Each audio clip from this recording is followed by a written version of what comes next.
El título que se ha dado a esta enseñanza es ¿entiendes lo que lees o por qué no entiendes lo que lees? ¿Sí? Entonces vamos a iniciar leyendo el texto del día de hoy.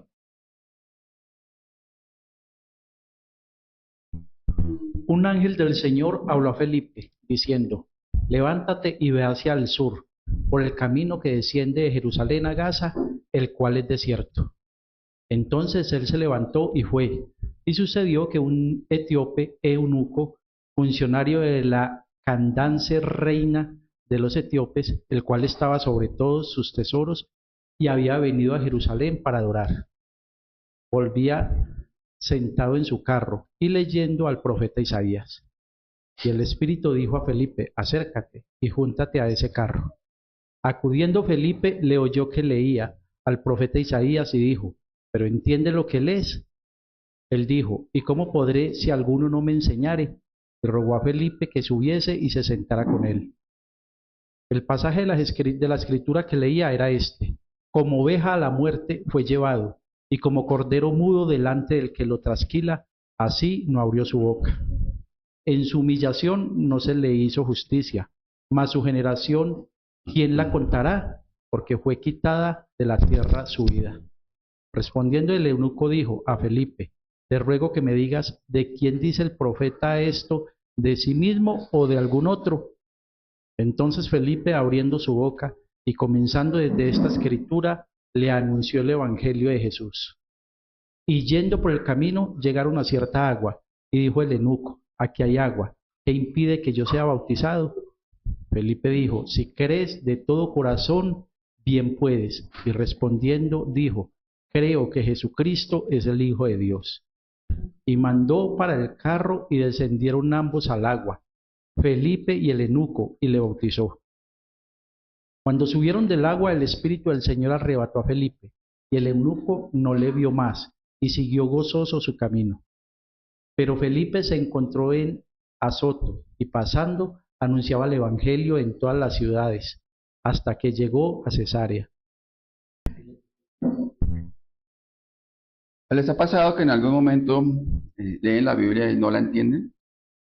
Y se han preguntado el por qué no la entienden. Y a veces la entendemos, sabemos lo que dicen, pero entonces ya viene el paso a seguir, que lo que más cuesta es hacer caso. Yo voy a intentar relacionar en esta introducción la paternidad con el llamado que Dios nos hace. Quizás la mitad de los que estamos aquí somos padres. Cuando use la palabra padre en esta parte de la introducción me voy a referir al papá y a la mamá. ¿Sí? ¿En qué momento nosotros comenzamos a ser papás? Desde el mismo momento en que está esa concepción, la fecundación.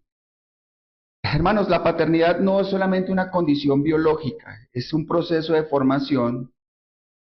Insisto, tengan en mente que cada vez que yo diga padre, me refiero al papá y la mamá. Es un proceso de formación, de negación propia y de una entrega constante. Alguien decía antes que tuviéramos a Valentina: duerman todo lo que puedan, porque una vez que ella nazca, nunca más van a poder dormir igual. Aunque ella vaya a la universidad, ya la condición de uno como papá cambia.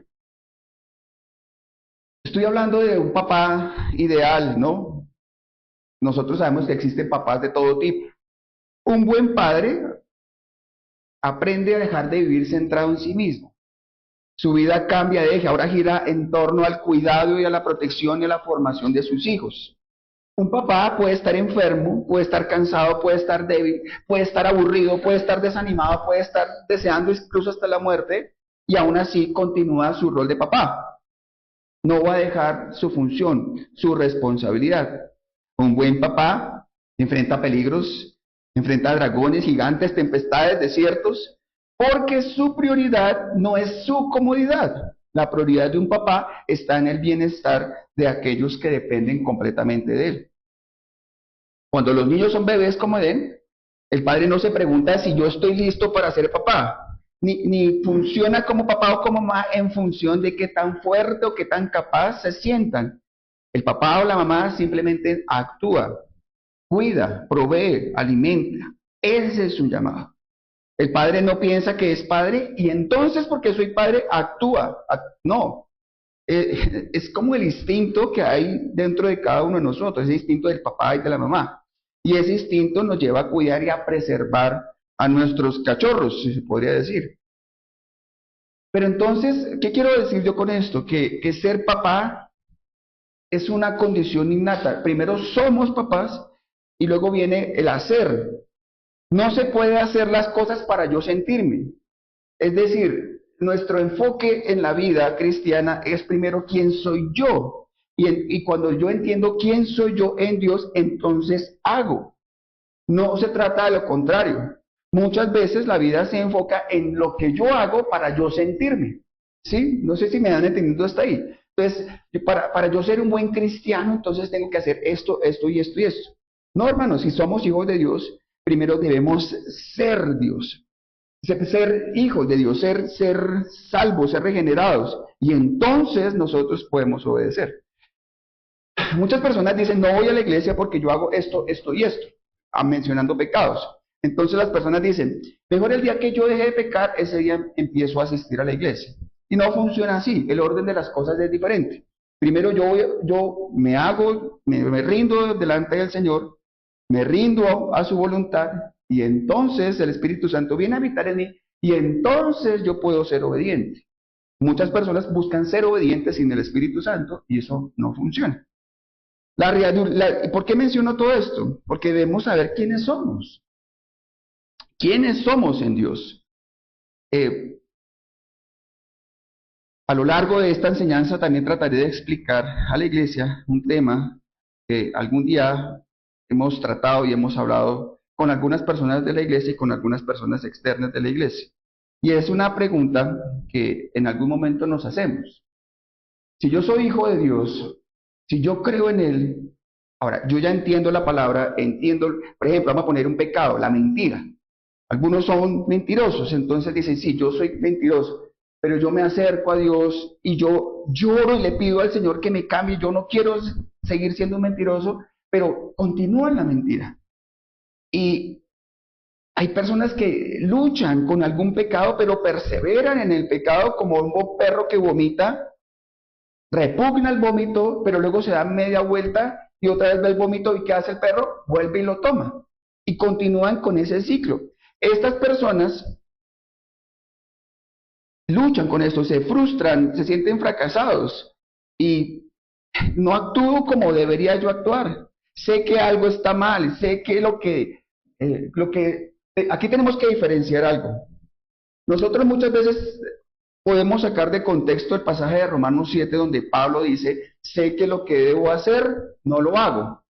Y esto que no debería ser, esto que es un pecado, termino haciéndolo. Y el capítulo 8, que es hermoso, yo continuamente estoy hablando de estos pasajes de la Escritura, Pablo llega y dice, pero ninguna condenación hay para los que están en Cristo Jesús. Y esto es maravilloso, que el hombre que escribe 13 de las 26, 13 de los libros del Nuevo Testamento, este hombre aún lucha con el pecado. Pero entonces diríamos, ¿esto le da autorización a una persona para continuar pecando y perseverar en el pecado? No, ya lo hemos visto también en las Escrituras. En el libro de Primera de Juan, una persona que permanece en el pecado no ha conocido al Señor, que continúa pecando con lo mismo, no ha conocido al Señor. Hermanos, puede ser la mentira. Y voy a mencionar ese pecado porque es el que las personas muchas veces como que menosprecian. No, pues es que yo soy mentiroso, pero es que yo no soy un ladrón, pero es que yo no soy fornicario, pero es que yo no estoy borracho, pero es que yo no soy esto. Yo simplemente digo mentiras. Hermanos, pero finalmente si una persona persevera y practica la mentira, está diciéndole a los cuatro vientos al mundo, no he conocido a Cristo, el Espíritu Santo no habita en mí, y por lo tanto persevero en el pecado. Lo que está diciendo Pablo es algo diferente, ¿sí? Hermanos, ¿por qué estoy hablando de esto? Porque cuando una persona se acerca a usted y le confiesa su pecado, o usted mismo reconoce su pecado delante del Señor, ¿qué es lo que normalmente ocurre? Oramos, buscamos de Dios, tenemos remordimiento, podemos llorar, o buscamos un consejero. Y el consejero, ¿qué dice? Arrepiéntase o voy a estar orando por usted. Pero las cosas permanecen y continúan. ¿Qué es lo que hay aquí? que en la medida en que usted persevera en el pecado, permanece en el pecado, lo que más se afecta es la fe. ¿Por qué? Porque usted empieza a dejar de confiar en Dios, deja de ver al Señor, deja de ver sus atributos, deja de ver sus dones y deja el primer amor. Y entonces puede ser que siga asistiendo a la iglesia, que siga leyendo la Biblia, que siga cantando coritos, pero usted permanece en ese pecado. Y eso poco a poco le empieza a afectar es la fe. ¿Sí? ¿Qué es lo que nosotros tenemos que hacer o aconsejar o vivir en medio de esta situación? De ver al Señor, de dejar de vernos a nosotros mismos, de ver su amor, sus atributos, de ver su salvación y entonces volver al primer amor. Y entonces cuando veo que Dios es soberano, que Dios es majestuoso, que Dios es infinito, que Dios es todopoderoso, mi fe vuelve a crecer y entonces yo puedo tener una vida donde eventualmente pueda cambiar. ¿Por qué relaciono esto con la paternidad? Porque, hermanos, somos papás. Y al ser papás, entonces, como resultado, nosotros servimos y queremos dar lo mejor para nuestros hijos. El Padre en su amor, no es, hablando de Dios Padre, el Padre en su amor no esperó a que nosotros estuviéramos listos, ni a que lo buscáramos. El amor de Dios no nace de nuestra propia dignidad, sino el amor de Dios nace de su propia gracia soberana. Dios nos amó como le hemos cantado, como cuando éramos sus enemigos. Cuando perseverábamos en el pecado y en este estado en el que estábamos lejos de Dios, Él entregó lo más preciado que Él tenía. ¿El que entregó? A ver si me están siguiendo. ¿Qué entregó el Padre? Su propio Hijo, lo más valioso. El amor del Padre se manifiesta en su amor con el cual Él provee a su Hijo como Salvador. Ahora veamos cómo Jesús, siendo Dios Todopoderoso, como lo cantamos también, Él no se aferró a su propia posición, sino que Él se humilló, Él se hizo hombre y Él obedeció al Padre hasta la muerte. Martín Lutero llamaba esto la teología de la cruz. Un Dios que se revela no en la gloria humana, sino en el sacrificio y en una entrega total. Este mismo Dios nos llama a ser sus hijos. Y si somos sus hijos, entonces somos llamados a imitar al Padre, a imitar a Jesús. Hermanos, no existe un cristianismo cómodo, centrado en el hombre, sino existe un cristiano que tiene una vida de sacrificio, de amor y de entrega por causa del Evangelio. Eso es ser un verdadero cristiano. ¿Y por qué mencionamos esto? Porque es muy triste ver cómo en muchos contextos, como se ha hablado también en otras ocasiones, el Evangelio ha sido tan diluido con el fin de no molestar a las personas, de permanecer con las iglesias llenas o con las bancas ocupadas. Y entonces se presenta un cristianismo débil, que se centra en las emociones humanas, que no podemos predicar muy fuerte porque de pronto Mate se pone de mal genio y no vuelve. No, hermanos. El Evangelio no puede estar centrado en nuestras hormonas ni en nuestras emociones. Hasta donde John Owen decía lo siguiente: advertía que el verdadero creyente no negocia con Dios. Un verdadero creyente muere a sí mismo diariamente con el fin de obedecerlo. Por esto es importante que estoy tratando de que podamos ilustrar y entender cómo don Jimmy se levanta todos los días automáticamente a las 4 a la hora que se levante, a bañarse, a alistarse para ir a trabajar, porque necesita proveer para su familia. Sí, necesita pagar el arriendo, pagar el apartamento, llevar la comidita a la casa. De la misma manera Mati, ¿sí? Puede estar enfermo, puede estar cansado, puede estar aburrido, puede estar deprimido, puede haber pasado una mala noche. Él se levanta a las 4 de la mañana para ir a trabajar, ¿sí? Es su responsabilidad. ¿Por qué es tan difícil entonces nosotros, como hijos de Dios, ser obedientes a Él? Si somos sus hijos.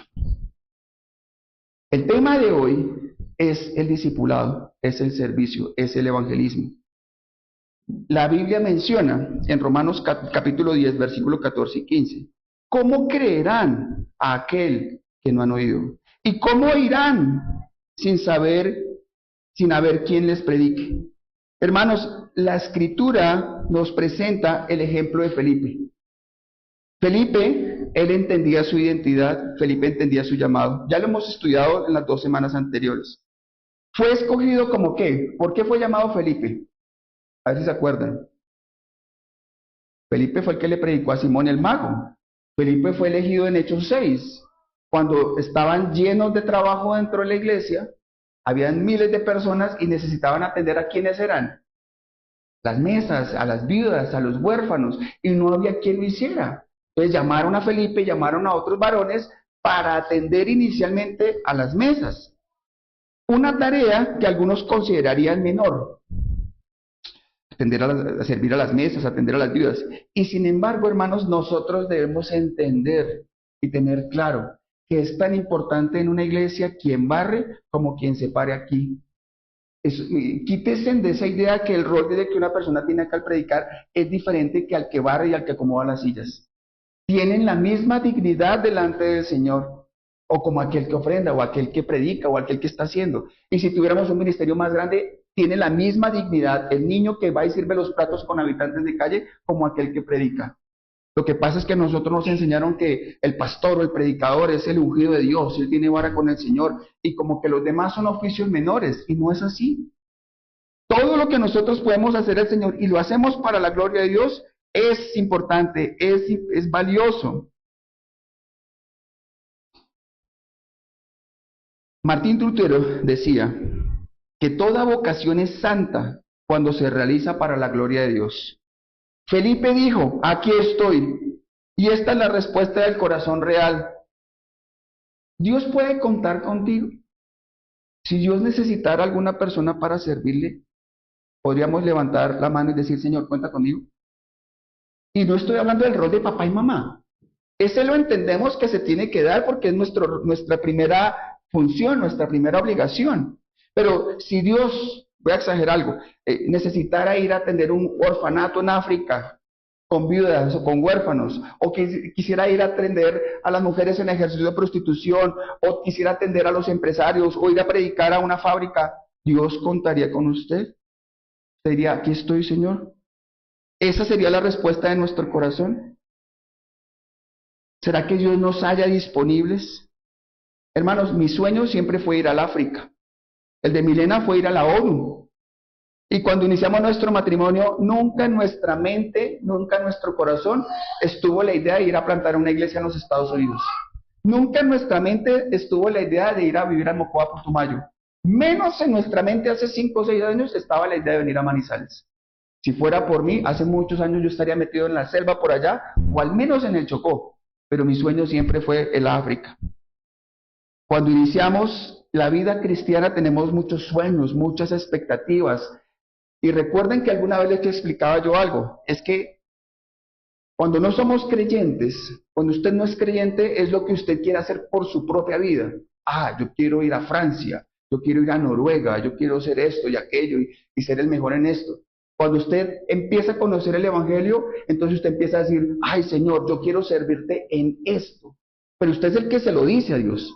Pero realmente el gozo y el éxito en la vida cristiana no es lo que usted quiere hacer por sí mismo, ni lo que usted quiere hacer para Dios, sino lo que Dios quiere hacer con su vida. Eso es lo verdaderamente importante. Y esa es la respuesta que ustedes se deben dar. ¿Qué es lo que Dios quiere hacer con su vida? ¿Cuál es su llamado? ¿Por qué Dios los salvó? Yo les he dicho muchas veces, hermanos, Dios no los salvó para que ustedes se sienten en una silla y se aguanten 2 horas ahí cada 8 días. Eso lo hace cualquier persona. ¿Por qué lo llamó al Señor? Somos peregrinos, somos pasajeros. Milena me va a regañar, pero yo no creo que yo vaya a vivir muchos años, ni que yo vaya a llegar a muy viejo. Pero mientras estemos acá debemos servir, debemos hacer que nuestra vida impacte. Les he puesto muchas veces también ese ejemplo. Si ustedes van a Medellín y hablan de Pablo Escobar, habrá gente que va a decir, uy, ese tipo fue malo. Pero habrá otra gente que dirá, Pablo Escobar fue bueno. Él le dio casa a mi mamá, él construyó la calle, le ayudó a mis hermanos. Y todo muerto es buena gente. Aparte de cuando usted muera que digan que es buena gente, ¿qué van a decir de usted? ¿Qué hizo usted por este mundo? Somos peregrinos, somos pasajeros. Estaba pensando y meditando en estos días y hablaba con Natalie, quizás algunos de ustedes lo conocen. Natalie tenía un llamado o tiene un llamado en el Señor tremendo. Cuando yo conocí a Natalie como de 14 o 15 años, su sueño, ella vivía y moría por la India. Ella quería ir a la India, pensaba en la India, soñaba con la India, su cuarto era lleno de pósters de la India, y el Señor en algún momento le permitió fue ir al África y terminó yendo a un país que se llama Níger. Y cuando fue a Níger, uno de los países más pobres del mundo, se enamoró de Níger, entonces empezó, yo quiero ir a Níger. Luego se casó y ahora tiene 2 hermosas niñas y su ministerio es esas 2 niñas. Y aunque ella tiene un llamado tremendo, tiene un sueño tremendo, ahora todo su enfoque, sus energías y su esfuerzo es cuidar a esas 2 bebés. Y eso le requieren todo. Y así podríamos hablar de muchos de los que pasaron por la fundación. Algunos están en Ecuador, otros están en Brasil, otros están en México, otros sirven en Bogotá, en Colombia. Pero cuando usted habla con ellos, quizás su sueño era ir y conquistar el mundo. Y lo que Dios tenía era quizás otro plan. Por eso, toda esta charla y esta predicación, podríamos pensarla que una cosa es la que piensa el burro y otra el que lo está arriando. Dios planea mi camino, el hombre planea su camino, pero es Dios quien dirige sus pasos. Y Dios tiene que encontrarnos a nosotros disponibles. ¿Qué es lo que Dios quiere hacer con nuestra vida? No es lo que usted quiere hacer con su propia vida, ni lo que usted quiere hacer con Dios, porque tarde o temprano, si usted va por ese lugar, realmente no va a encontrar el gozo. Felipe, este hombre del que estamos hablando. Felipe era un hombre que fue llamado a atender las mesas, a atender las viudas. Esto fue en Jerusalén. Luego el Señor lo llama y lo envía a Samaria, y ya lo estudiamos hace una semana. Samaria, un lugar hostil, un lugar cultural y espiritualmente complejo, difícil, un lugar donde sacrificaban niños, los mataban para ofrecérselos a Baal, donde en los cultos hacían ceremonias, se hacían orgías, un lugar muy pesado, muy complicado. Y este hombre va allá, y llega allá y tiene éxito. Predica, hay señales, hay maravillas, hay prodigios, la iglesia crece, ahí termina hablándole a Simón el Mago, y ahí se estrella con este Simón el Mago, pero él ya tenía una iglesia que había arrancado ahí. Entonces, y eran miles de personas. Este hombre pensaría que quizás ahí iba a pasar el resto de su vida. Él había enfrentado oposición, había enfrentado la oscuridad y el evangelio avanzaba. Humanamente, ese habría sido el momento de establecerse. Ya tenía fruto, ya tenía reconocimiento, ya había impactado la ciudad. Pero entonces ocurre algo inesperado. Dios le habla, y Dios le habla a través de un ángel, y este ángel le da una nueva orden. El texto que leímos hoy, ¿cuál es la orden que le da este ángel a este hombre? Vaya al sur, ¿a qué lugar? Lean en la Biblia para que... ¿A dónde lo manda el Señor? ¿Al sur? ¿A Gaza? ¿Qué más? Hay una palabrita que ahí usa el texto. El desierto. Y nosotros hemos estudiado qué significa el desierto conforme a las Escrituras. ¿Alguno de ustedes estaría dispuesto a ir al desierto? ¿Quién, levante la mano? ¿Quién quiere? El desierto, hablando bíblicamente, ¿no? No es que vamos a ir al Sahara de tour. Estamos hablando de ese desierto al cual el Señor nos llama. Ese era el llamado que Dios le está haciendo a este hombre, en este momento a Felipe. Dios le habla a través de este ángel y la nueva orden es ir al desierto. No es ir a un lugar estratégico, no es ir a la multitud, no para que haya un avivamiento invisible, lo manda ir al desierto. Ahora usted dirá, pero es que yo no escucho a un ángel. Yo necesito escuchar a un ángel para que entonces le obedezca al Señor. Hermanos, ustedes no necesitan escuchar a un ángel. ¿Necesitan qué? Leer la Biblia. Y la Biblia cuando dice que vayan y hagan discípulos a todas las naciones, ¿le está diciendo solo a los pastores o solo a los servidores? No. Vayan y hagan discípulos a todas las naciones. Todas las naciones es todas las etnias. Eso es una orden que Dios le da a todos sus hijos. No hay explicaciones, no hay promesas visibles, solo hay una orden que Dios le da. Aquí se revela el corazón de Felipe. No pregunta, no negocia, no exige garantías, obedece. Este hombre, la primera orden es vaya al sur, a Gaza, al desierto. Él no sabe más. Él no sabe con quién se va a encontrar, él no sabe de qué va a vivir, él no sabe nada más. ¿Recuerdan cuando Abraham fue llamado? ¿Qué le dijo Dios a Abraham? Vete de tu tierra y de tu casa y de tu parentela. ¿A dónde? Al lugar que te mostraré. ¿Qué es lo que nosotros queremos tener cuando queremos iniciar un ministerio, queremos servir? Tenerlo todo planeado, tenerlo todo controlado, tener los recursos, las finanzas y de qué voy a vivir y cuántos me van a responder. Y si yo voy allá, espero es que haya un avivamiento, que hayan grandes cosas, señales, maravillas y prodigios. No, hermanos, la vida real no es esa. Y si recordamos incluso a los profetas del Antiguo Testamento, ¿cuál era la orden que Dios les daba a los profetas del Antiguo Testamento? Si don Jimmy fuera un profeta del Antiguo Testamento, Dios le diría, don Jimmy, necesito que usted se me vaya para Villa Garzón, en el Putumayo, vaya y predique y estése allá unos 5 o 6 años, nadie le va a creer, nadie se va a convertir, seguramente lo van a meter en la cárcel, lo van a odiar, lo van a despreciar y va a aguantar hombre. Levante la mano, ¿quién quiere ir? Y va un Jimmy. Esos eran los llamados que el Señor daba. ¿Por qué Felipe acepta el llamado que Dios hace? ¿Por qué creen? Porque este hombre entiende su identidad. Este hombre entiende que es hijo y por eso la introducción larga. Porque Felipe entiende que es hijo. Y antes que hacer cualquier otra cosa como hijo, su vida ya no le pertenece. Hermanos, la palabra siervo que hemos cantado en la canción es tan bonita. La palabra siervo en el original hace referencia a esclavo, doulos. ¿Y quién quiere ser esclavo de Dios? Si alguien quiere ser hijo de Dios es porque quiere ser esclavo de Dios. Y usted solo tiene dos condiciones en esta vida: o ser esclavo de Satanás o ser esclavo de Dios. No hay términos medios. Este hombre, Felipe, entiende su identidad y entiende que él es hijo antes que cualquier otra cosa. Juan Calvino enseñaba que el verdadero conocimiento de Dios siempre produce obediencia. No una obediencia parcial, sino la verdadera rendición total de nuestra voluntad a Dios. Hermanos, Felipe no está buscando plataformas, Felipe no está buscando el crecimiento personal, ni el fortalecimiento de sus hijos, ni está buscando estabilidad. Él está respondiendo a su voz. Pero a eso voy yo, con el entender quiénes somos en el Señor, que somos hijos antes que otra cosa. Si nosotros como padres, que la Biblia dice que somos padres, ¿qué? ¿Buenos? Malos. La Biblia dice que somos, siendo padres malos, le damos lo mejor a nuestros hijos. Si conocemos a Dios y entendemos que Él es Padre, y si Dios nos manda a un desierto, entenderíamos que tenemos que ir allá y que lo importante no es el desierto, sino que Dios esté conmigo. Lo hemos aprendido a lo largo de la vida. Lo importante es estar en medio de la voluntad de Dios, sin importar si estamos en medio de un campo de guerrilla, en medio de los habitantes de calle, en medio de las prostitutas, en medio de una selva, en medio del desierto o en medio de una superiglesia grandísima en los Estados Unidos con todos los recursos. Lo importante es que nosotros estemos siendo obedientes al Señor.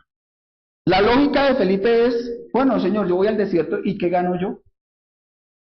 Listo, yo le sirvo a Dios. Pero ¿y yo qué? ¿Y ahí cómo vamos? Si eso no es la lógica de él. La lógica de él es, ¿qué quiere mi Señor? Y eso se parece, insisto, a un padre fiel. Así como un padre no se detiene a pensar en sí mismo cuando sus hijos necesitan cuidado, Felipe no se detiene a pensar en su comodidad cuando Dios lo llama. Cuando los bebés están así pequeñitos, usted puede estar lo más cansado o la mamá puede estar lo más cansada. Si el bebé pide tete, ¿qué hay que hacer? Dale tete. Ella no se tiene, es que estoy cansada, es que no, hay que hacerlo, porque ese es nuestro rol.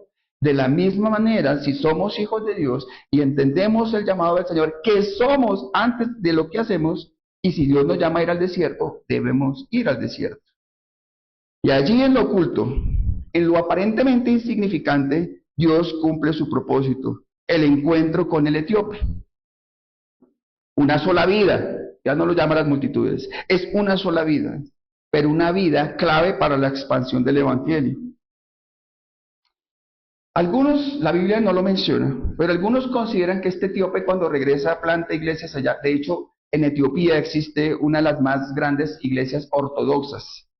Y si quiere ir un poco más reciente, se considera que ya desde los Rastafari, también este hombre, el eunuco que llega allá, llega a predicar y de allá se desprende todas estas creencias. El punto es que esto no lo dice la Biblia, yo no puedo hablar de lo que no dice la Biblia. Este hombre, Dios le predica a un hombre y este hombre se regresa a su lugar. Esto nos debe a nosotros confrontar, porque revela que el llamado de Dios no siempre nos lleva hacia lo visible, sino hacia lo necesario. Quizás no sea lo grande, lo majestuoso, lo que todo el mundo va a reconocer, sino a lo obediente. Y esta semana hablábamos con Milena, el ministerio es muy difícil, muy complicado. Y yo le decía, creo que esta mañana, Valentina, es mejor que tú seas médico, psiquiatra, o una neurocirujana, pediatra tremenda, porque trabajar con personas es complicado, es difícil, no es fácil. Pero eso lo entendemos y lo hacemos cuando entendemos que somos hijos de Dios. Y que ser hijo de Dios implica morir a nosotros mismos, implica obedecer sin condiciones, implica amar sin reservas, implica servir sin importar el lugar, la forma o el reconocimiento. Así como un padre da la vida por sus hijos, el creyente es llamado a dar la vida por su Señor. No hay un verdadero discipulado sin cruz. No hay una verdadera afiliación sin obediencia. La pregunta sigue vigente al día de hoy. La pregunta que Dios les trae a ustedes es, ¿están dispuestos a ir? Yo no estoy yendo con desierto, porque yo, insisto, ese llamado es tan personal que Dios hace. Y este no es un problema nuevo. En este pasaje de los Hechos de los Apóstoles nos encontramos con un hombre sincero, hablando de Simón, hablando de el eunuco, estamos hablando de un hombre sincero, religioso, comprometido, que ha viajado largas distancias para adorar en Jerusalén. Ahora este hombre va de regreso. Está leyendo nada más y nada menos que ¿cuál libro? A ver si estamos todos. Isaías. Él tiene el texto correcto, tiene la disposición sincera. Pero ¿qué pasa con este hombre? Aún no entiende lo que dice. Está leyendo pero no entiende. Y entonces surge esta pregunta que atraviesa todos los siglos y nos confronta hasta el día de hoy. ¿Entiendes lo que lees? Y antes de responderla debemos ubicar que ya hemos conocido que el Señor predicó el Evangelio en Jerusalén y lo ha predicado en Galilea a través de Samaria, pero que el fin del Evangelio es ir hasta lo último de la tierra. Ese es lo que Felipe está tratando de ir hasta la última de la tierra. Dios no solo obra en multitudes, Dios obra de una manera personal, intencional, soberana en individuos. Hermanos, y una cosa que es clave en el Evangelio, en las Escrituras y también en cómo se practica en la vida diaria, no podemos discipular si nosotros primero no somos discípulos. Y ser discípulos no es yo me reúno con Milena los miércoles. Ser discípulos es una actitud del corazón. Ser discípulos es una disposición, ¿sí? Es querer ser transformado por la palabra del Señor.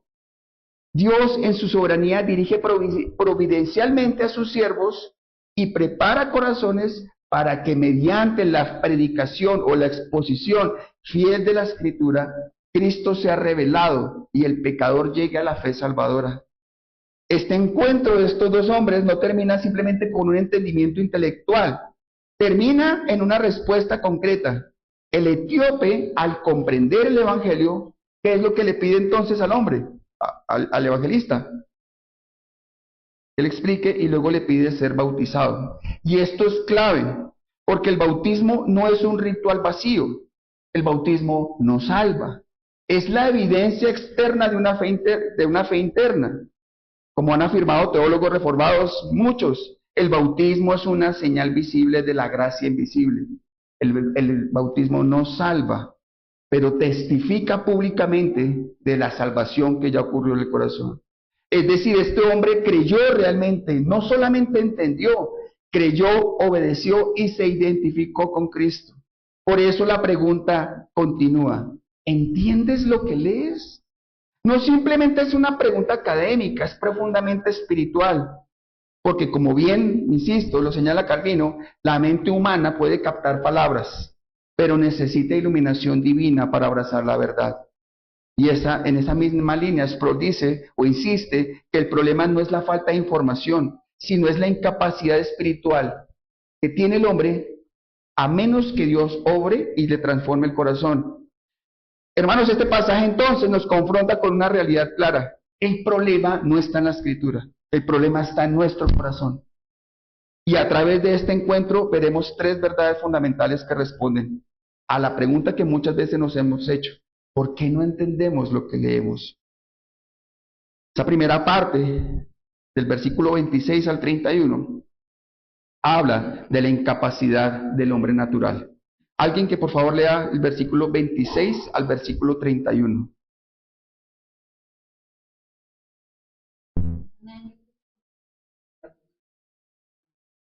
Levántate,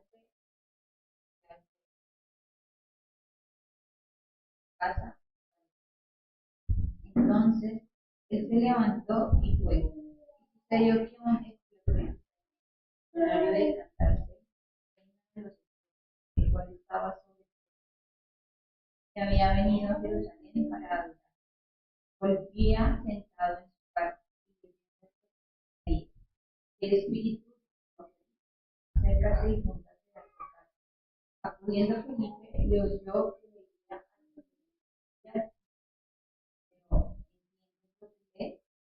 pero él dijo: ¿cómo podré si alguno no? Y rogó a Felipe que subiese. ¿Quién toma la iniciativa siempre en la salvación? El pasaje inicia con Dios tomando la iniciativa absoluta, completa. Un ángel del Señor envía a Felipe a un camino desierto y luego el Espíritu Santo le da dirección específica para acercarse al carro. Y esto establece el principio de esta verdad fundamental. La salvación no comienza con el hombre buscando a Dios, sino con Dios que está buscando al hombre. Si usted está ahí y ha escuchado el Evangelio, debe entender que no va a ocurrir que usted busque a Dios, que nazca de su corazón, a menos que Dios obre primero. Este hombre, el etíope, era un funcionario importante, era un hombre religioso que había, que había ido a Jerusalén a adorar, y ahora va leyendo al profeta Isaías. En este tiempo, los libros del Antiguo Testamento eran escritos en pergaminos o en pieles, y eran unos rollos gigantescos, y eso, para tener ese libro, tenía que haber un escriba que anotaba palabrita por palabrita, y eso era absolutamente costoso.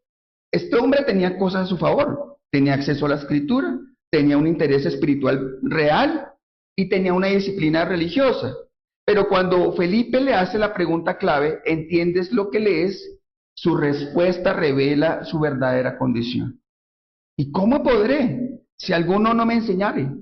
Y hermanos, aquí está la primera respuesta al título del sermón. ¿Por qué no entiendes lo que lees? ¿O por qué lo entendió el etíope? Porque era una persona enseñable, disponible, que aunque no conocía al Señor, digamos, aunque no era un cristiano, él tenía el deseo en su corazón. Él quería escuchar, quería aprender, estaba buscando a alguien que lo hiciera. Él teniendo el poder, quizás, él tenía un acercamiento y un poder muy grande con la reina. Y él no estaba buscando simplemente a alguien que le aplaudiera o que le cumpliera sus caprichos. Él estaba buscando a alguien que le enseñara. Y por eso el texto es claro, pensando en quizás, en una segunda razón de por qué no entendemos. El problema no es la falta de escritura, el problema es la falta de entendimiento. Hermanos, no hemos tenido una generación como la que tenemos actualmente que no tenga tanto acceso a la información. En esta época existen al menos 30 versiones de la Biblia, 30 diferentes versiones. Y si usted ve, no necesariamente versiones, sino comentarios y cosas en relación con las escrituras, podrían existir hasta 50. Hay tanta información que las personas pueden estar en un culto, en una reunión, y tener los audífonos y seguir escuchando una cantidad de cosas, porque está tan saturado que no es suficiente lo que está escuchando inmediatamente. Necesita algo más. No es falta de escritura. Está el acceso de este telefonito, y incluso usted puede buscar comentarios, de todo lo que quiera, del autor que quiera. No es falta de información, es falta de entendimiento. La inteligencia artificial también ha profundizado muchísimo más en todo lo que nosotros quisiéramos saber o entender acerca de las escrituras. Insisto, el verdadero punto no es que no tengamos acceso a la información, ni quizás a herramientas disponibles. La cuestión central es, ¿qué hacemos con esta información? ¿Qué haces tú con la información? ¿Qué haces tú con el sermón de hoy? Y este punto nos lleva directamente a una doctrina central de toda la doctrina o la teología reformada, y hace referencia a la depravación total, específicamente a la dimensión, hablando acerca del pecado que tenemos nosotros como un remanente. El pecado no solamente afecta a nuestras acciones, sino que el pecado también afecta nuestra capacidad de pensar correctamente acerca de Dios. No es que el hombre no pueda razonar, no es que el hombre no pueda entender, no es que el hombre no pueda abrazar la verdad espiritual de una manera salvadora a sí mismo, lo cual sería bueno. El problema es que hasta que Dios no obra en nuestro corazón y no transforma ese corazón de piedra, nos da un corazón de carne, nosotros no podemos entender o creer en Él.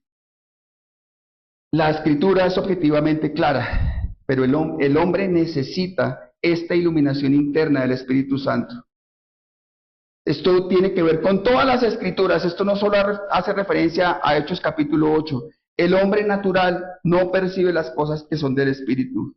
La verdad espiritual requiere un discernimiento espiritual. La fe no nace del intelecto, nace de la obra de Dios.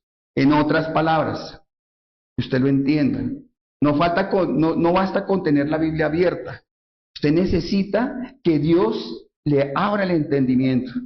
Y el etíope es la evidencia viva de esta doctrina. Él tiene el texto correcto, tiene el acceso a la escritura, pero no puede llegar a la verdad sin que Dios intervenga. Imagínese una persona en una habitación completamente oscura y que está rodeada de objetos valiosos. Él está ahí, esto es real, es accesible, pero sin luz él no puede ver ni apreciar nada de lo que hay en ese cuarto. La luz no crea los objetos, pero la luz sí permite que él los pueda ver. Así es la obra de Dios en el entendimiento.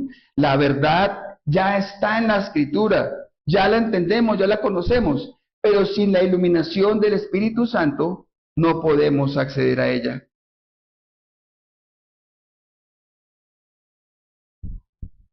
Deme un segundito que me perdí.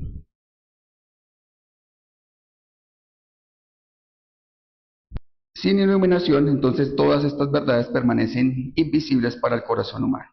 Y en este punto nos confronta a nosotros profundamente, hermanos. Porque si usted es una persona que no ha creído en Dios y está ahí, no basta con tener un interés religioso, no basta con leer la Biblia, no basta con buscar de Dios. Si Dios no obra, no hay entendimiento salvador. Si usted es un creyente que está ahí, debe entender que debe abandonar toda la autosuficiencia de su corazón y de su vida para acercarse a la palabra de Dios. Hermanos, necesitamos aprender a depender continuamente del Espíritu Santo. Necesitamos tener madurez espiritual, lo que no elimina nuestra dependencia. Al contrario, la madurez espiritual profundiza en nuestra dependencia del Señor. ¿Y para qué nos sirve a nosotros esto como iglesia? Hermanos, en que no es que confiemos en métodos, confiamos en la palabra de Dios. No es el entretenimiento que transforma, es la verdad entendida espiritualmente lo que va a cambiar. Hay algo crucial que este hombre hizo correctamente. Y esa es la oración para nosotros como iglesia. Hermanos, lo que hizo este hombre fue reconocer su necesidad. Él no fingió entender, no rechazó la ayuda, no se aferró a su posición. Al contrario, él mostró la humildad. Y esto nos enseña que Dios da entendimiento a los que reconocen que no lo tienen. Este pasaje no termina ahí con la incapacidad del hombre. Dios no solo expone nuestra condición, Él también provee el medio para transformar, lo que nos lleva al punto 2. Alguien que lea, por favor, del versículo 36 al 40. 36 al 40. Vamos a saltarnos al 36 al 40.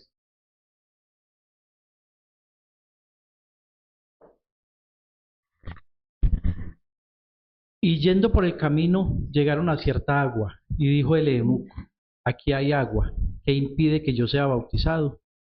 Felipe dijo: si crees de todo corazón, bien puedes. Y respondiendo dijo: creo que Jesucristo es el Hijo de Dios. y mandó para el carro, y descendieron ambos al agua, Felipe y el eunuco, y le bautizó.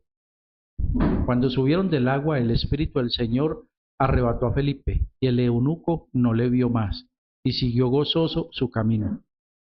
Pero Felipe se encontró en Azoto, y pasando, anunciaba el Evangelio en todas las ciudades, hasta que llegó a Cesarea. Gracias. ¿Qué hemos visto aquí hasta este momento? Dos cosas. La incapacidad del hombre y la necesidad de la exposición fiel de la palabra. Ahora llegamos a esta tercera parte. Porque la meta del cristianismo o del discipulado no es solamente entender, la meta es creer. Escúchenme bien, si usted ha leído la Biblia, no la ha entendido. Si usted lee la Biblia y sabe que Dios le está hablando, pero no ha podido transformar su corazón o sus acciones, recuerde que la meta, entonces que continúa o que siga a continuación, es creer.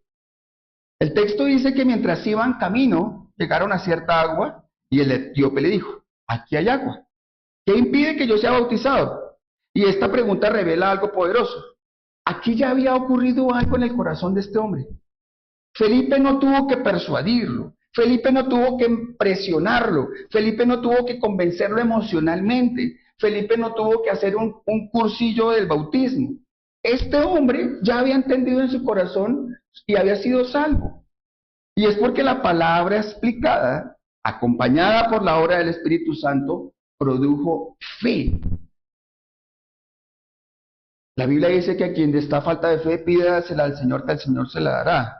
Pero la palabra, también la fe viene por el oír la palabra del Señor. Ahora, ¿ustedes creen? Amén. La Biblia dice, ¿tú crees? Bien. Aún los creen. Muéstrame tu fe por tus obras. ¿Tú crees? Bien. Amén. ¿Qué has hecho para el Señor? Muéstrame tu vida, tus últimos años, nuestro fruto, nuestros hijos, nuestro matrimonio, nuestro rol como papás, nuestro rol como hijos, nuestra paz en nuestro corazón. ¿Dormimos bien? ¿No dormimos bien? ¿Somos obedientes? ¿Tenemos fe realmente? ¿Tenemos paz realmente? Este orden es importante de lo que este hombre vive. Este hombre escucha la palabra, entiende el mensaje, cree en Cristo y el resultado es responde con obediencia. ¿Estás viviendo estos 4 pasos? ¿O a lo largo de tu vida cristiana has escuchado la palabra, entiendes lo que dice la palabra, crees en Cristo y entonces le obedeces? Hermanos, el llamado del Señor es un llamado sublime. Servir al Señor, no existe algo más grande y más hermoso que servir al Señor. Yo quise ser médico y por eso transfiero mi frustración con mis hijos. No, mentira, lo digo molestando, pero yo iba a la Universidad Javeriana y en la Universidad Javeriana existen 2 bibliotecas gigantescas y en una de estas bibliotecas usted iba 2 o 3 de la mañana porque yo trabajaba en la noche y yo veía en cubículos hombres con su vestidito azul estudiando medicina, estudiando y leyendo y me apasionaba ver estos hombres cómo eran tan dedicados al estudio. Era hermoso, yo quería ser médico y cuando entendí el Evangelio, cuando conocí al Señor, entendí que yo como médico podría ser un oncólogo y como oncólogo podría ayudar a alguien a través de tratamientos o cirugías a salir del cáncer. Pero esta persona tarde o temprano va a morir. Y esta persona cuando muera, si no muere en Cristo, su alma va a ir al infierno. Mientras que lo que nosotros hacemos, que es predicar el Evangelio y ser ese canal del Señor, puede hacer que su alma se salve. Así muera de cáncer. O así muera atropellado, o así muera de un tiro. Pero esta persona entendió el Evangelio, va a pasar en la eternidad con el Señor. No hay un llamado más sublime que servir al Señor. Creo que ese es Spurgeon que decía, si Dios te llama para ser rey de Inglaterra, ¿cómo es que es la cosa? Si Dios te llama a su servicio, no te rebajes a ser rey de Inglaterra. Es la cosa. Si Dios te llama a su servicio, no te rebajes a ser rey de Inglaterra. Es el llamado más sublime, más precioso. ¿Y saben cómo inicia? Atendiendo las mesas, atendiendo las viudas, atendiendo a los huérfanos. Ahí inicia. Aquí aparece el bautismo como un acto de fe. Esto no es un ritual vacío, no es un acto opcional tampoco, no es algo que no tiene importancia. El bautismo es la evidencia externa de una transformación interna. Y como enseña Calvino también, tomé muchos estudios de Calvino para este estudio, el bautismo es una señal visible de una gracia invisible. En el Nuevo Testamento no existe una categoría de un creyente, escúchame bien que esto es importante, no va a encontrar en el Nuevo Testamento, en la Biblia, que exista un creyente que no desee identificarse públicamente con Cristo. Dicho de otra manera, no existe un verdadero creyente, un verdadero hijo de Dios, que si ha conocido de Él, no quiera bautizarse. No existe. Por eso el etíope no pospone eso, no dice, no, para el otro año cuando empiecen los cursos. No, él no pospone, él no duda, no negocia, él cree y obedece. Y aquí vemos claramente la doctrina de lo que se llama la gracia eficaz. ¿Qué significa eso? Que cuando Dios obra en el corazón por medio del Espíritu Santo, la respuesta del hombre es real, voluntaria, producida por Dios. La regeneración, que es la obra que Dios hace, transforma el corazón de tal manera que el pecador responde libremente al Evangelio, porque su naturaleza ha sido cambiada, ha sido transformada. Bavinck, un hombre que consulto mucho, explica que la fe no es simplemente una decisión humana, sino un don que surge cuando el Espíritu Santo ilumina nuestra mente y renueva nuestra voluntad.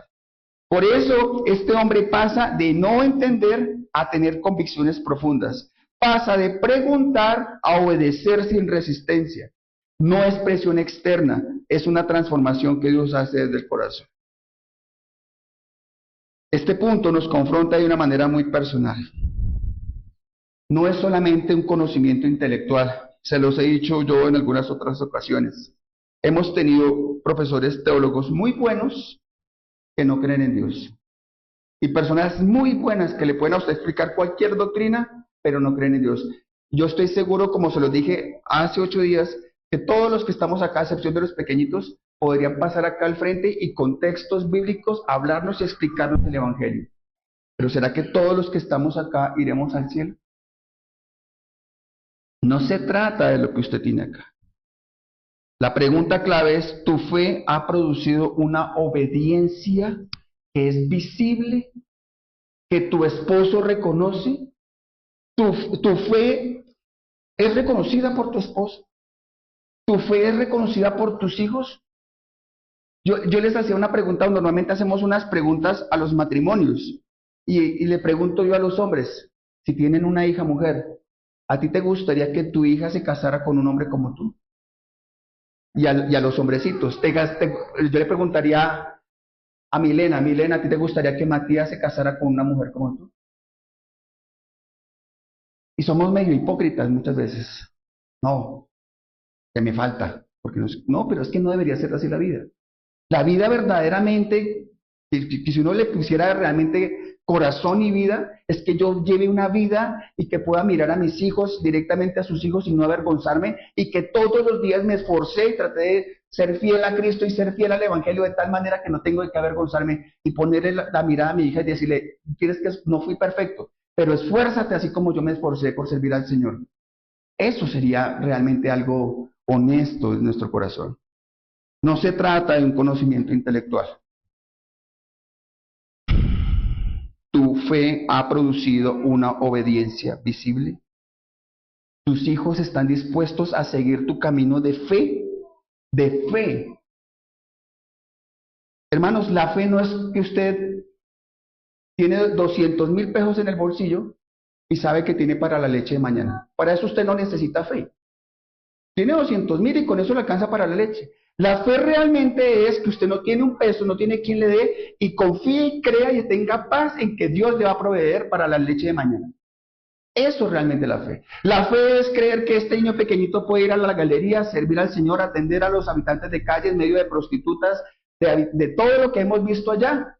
Y creer que Dios lo va a guardar, lo va a proteger y lo va a tener ahí. Eso es fe. Fe no es, ay, lo voy a llevar hoy a la iglesia y que se siente ahí. Tengo fe de que Él escuche y que Dios lo cambie. No, eso, para que Él venga acá hoy no necesita fe, Matilde y Dios divino. Eso no requiere de fe. Y si no requiere de fe, no requiere de Dios. Simplemente requiere de tu cuidado.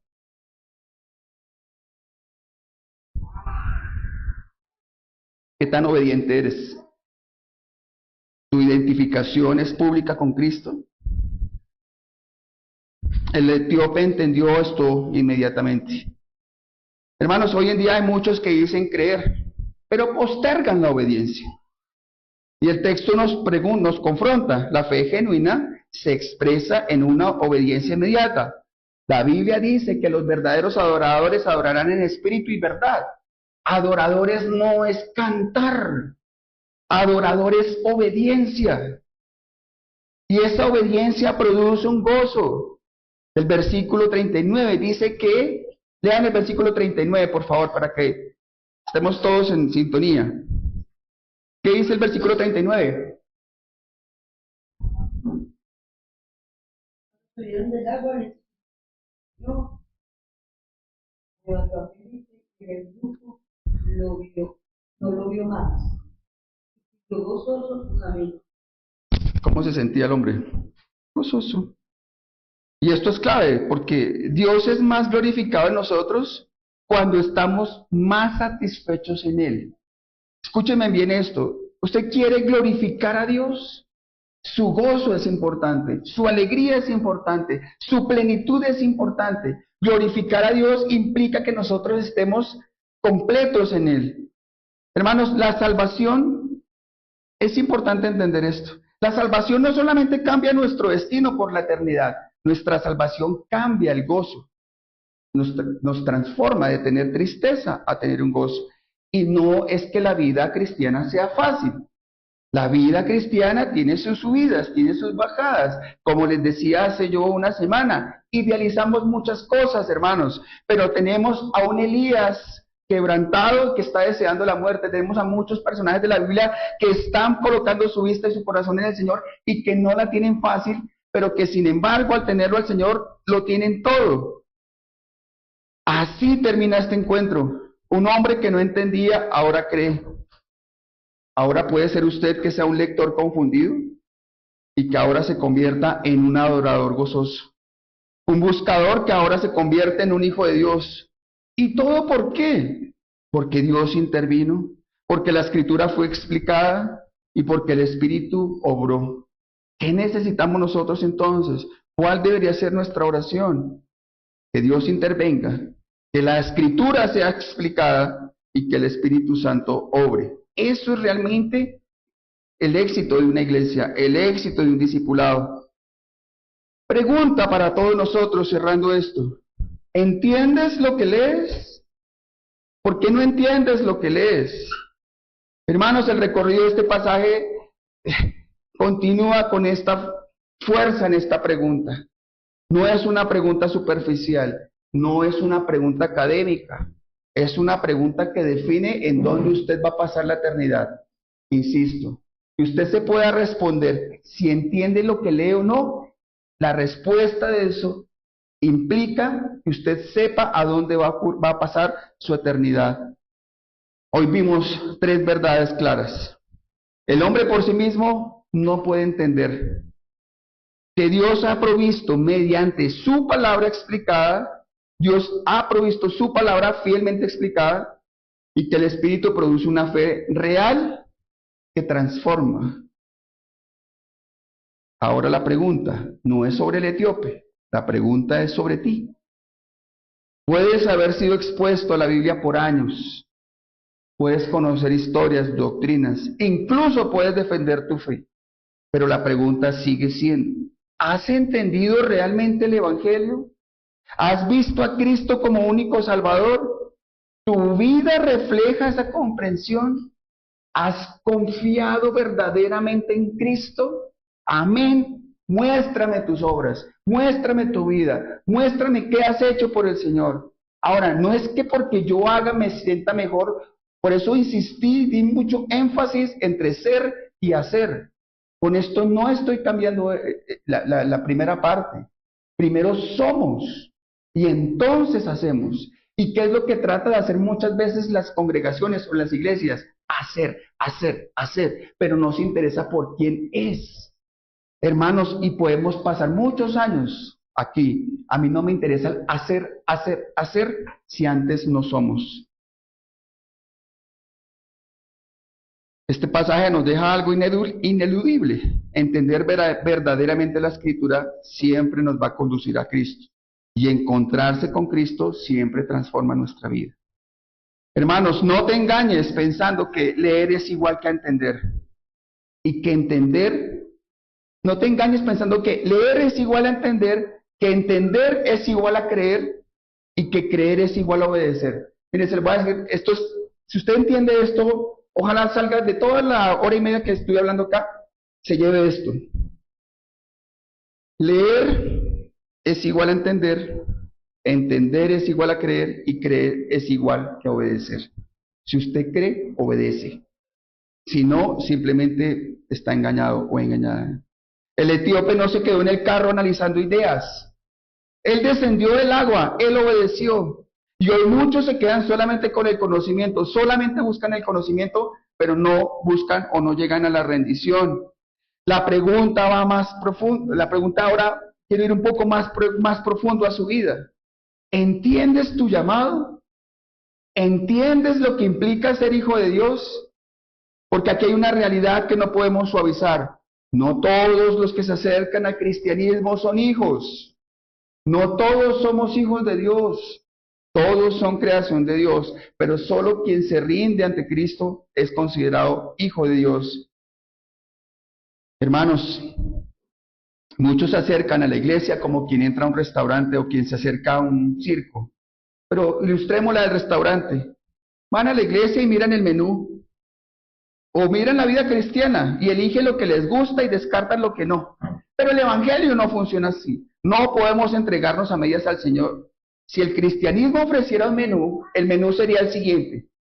Y esta sería la segunda parte que me gustaría que ustedes al menos se llevaran de hoy. Si el cristianismo ofreciera un menú, sería algo como lo siguiente. Como entrada, toma tu cruz. Como un plato fuerte, niégate a ti mismo. Y si quieres un postre, muere. Toma tu cruz, niégate a ti mismo y muere. Ese es el menú.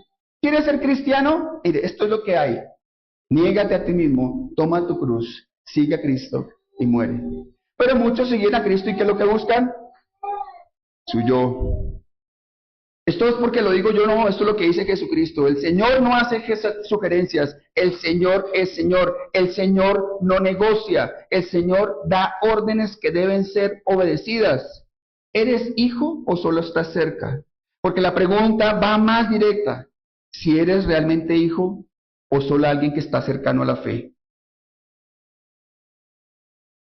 Porque le has conocido, porque te has rendido ante Él o porque tu vida ya no te pertenece, ¿realmente te has rendido a Él? ¿Para qué nos sirve toda esta enseñanza de hoy? ¿Qué es lo que busca el Señor que nosotros apliquemos a nuestras vidas? Que este pasaje no solo nos muestra una conversación entre Felipe y el etíope. Yo le di otro énfasis a estas predicaciones. Usted puede encontrar muchas predicaciones en YouTube que se van a enfocar quién era el etíope, quién era la reina, cómo era el bautismo. Usted lo va a encontrar. El enfoque para lo que nosotros estamos viviendo como iglesia tiene la finalidad en que usted realmente se rinda al Señor y que viva para Él. Felipe no debatió con Dios. Hermanos, a mí honestamente me da hasta mal genio cuando hay personas que dicen que tienen que acercarse a Dios y perdonar a Dios, o que se acercan a Dios y se acercan a Él para exigirle, para reclamarle, como si Dios no fuera Dios. Nosotros no podríamos hacer eso con el gobernador, o quizá lo haríamos con argumentos, pero Dios es Dios. Él es el Señor Todopoderoso. Pongámoslo en otros términos, Él es el patrón. Y si Él es el patrón, nosotros como sus hijos lo obedecemos. Hermanos, no hay un cristianismo que no tenga una misión. No hay un hijo de Dios que no obedezca. Este hombre siguió su camino con gozo, pero nunca más volvió a ser igual. No siguió confundido, no continuó en duda, se fue con Cristo y lo tuvo a Él y lo tuvo todo. Ese es el llamado final para todos nosotros. Mi idea de hoy es que usted no salga acá con más información. No es, ay, me gustó esa parte del sermón, esta no me gustó, es que Ricardo estuvo acá se equivocó, aquí titubeó, estuvo muy largo, qué cansón. Esa no es la idea de esto. La idea de esto es que usted solamente salga con la idea de rendirse a Él. Porque al final solo tienes dos opciones: leer y no entender, o entender y no querer obedecerle. Y eso lo has hecho toda la vida. Le ruego a Dios que pueda tocar en su corazón, que usted pueda salir de acá leyendo la Biblia, entendiendo la Biblia, sometiéndose a Él y obedeciéndolo. Eso realmente es la transformación. Cierro con esto, con la pregunta: ¿entiendes lo que lees? Entonces, ¿por qué no entiendes? Entonces, ¿por qué no entiendes lo que lees? No entiendes lo que lees por lo siguiente. El problema no es solo intelectual, el problema es espiritual. La escritura no fue dada únicamente para ser analizada, sino para ser revelada por Dios a su corazón. Sin la obra del Espíritu Santo, el ser humano puede leer palabras, pero no recibir o no percibir su verdadero significado. Usted puede leer y no ver a Cristo. Muchas veces leemos con orgullo, leemos con rapidez o leemos sin disposición de obedecer, y eso cierra el entendimiento. La Biblia se comprende verdaderamente cuando hay humildad en nuestro corazón. Se entiende cuando hay dependencia de Dios, cuando hay un corazón que está dispuesto a creer y a rendirse. Aquí terminamos nuestra enseñanza del día de hoy. Hay varias personas que están luchando, que han luchado con un pecado recurrente en su vida. Y que hay personas que honestamente lloran y piden a Dios cambiar. Y dicen: Señor, pero yo no quiero ser así, yo quiero cambiar, yo quiero someterme a mi esposo, yo quiero amar a mi esposa como Cristo amó a la iglesia. Yo quiero realmente ser un padre ejemplar a mis hijos. Yo no me quiero dejar seguir controlando por las emociones. Yo quiero tomar el liderazgo de mi hogar. Y eso hablando de unos ejemplos acá que fácilmente podríamos vivir todos. Pero algunas personas tienen algunos pecados que llamaríamos más escandalosos. Y quisieran cambiar y no pueden. Y yo le decía a alguien que quería orar y meditar y no simplemente decirle: voy a orar por ti, sino quería darle una respuesta más bíblica. Y esa respuesta más bíblica, después de un tiempo de entender esto, fue lo siguiente: lo que más se afecta con nuestro pecado y con el perseverar con el pecado y con perseverar en un pecado es la fe.